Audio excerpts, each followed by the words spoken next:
So again, very exciting time. And as we move along, there are other treatments that are coming along that are building off this bispecific platform.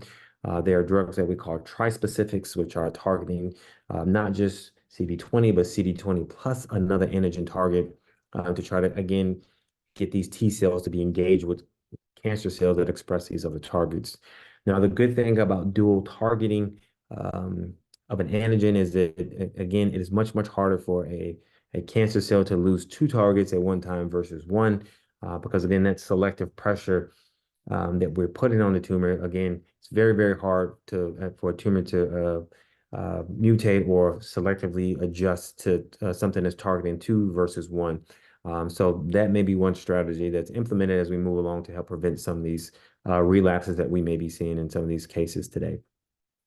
Again, the other thing that we'll need to do again is better prediction of who will have cytokine release syndrome, also better prediction of who will have severe cases of cytokine release syndrome so that we can better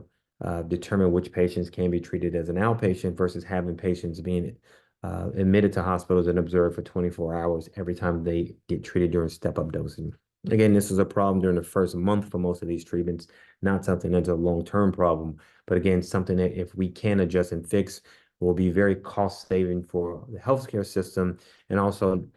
improve upon how this drug is sort of impacts the quality of life of patients because no patient wants to be in a hospital if they don't have to be.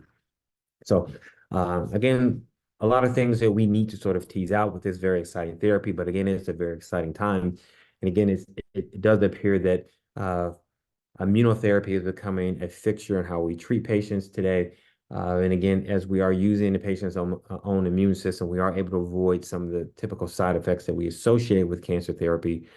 such as the nausea, the vomiting,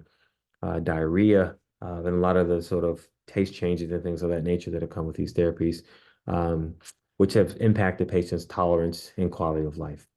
So I'd like to thank you for taking the time to listen to this presentation. I hope this has been very informative, especially for patients who are impacted by diffuse large B-cell lymphoma. Thank you.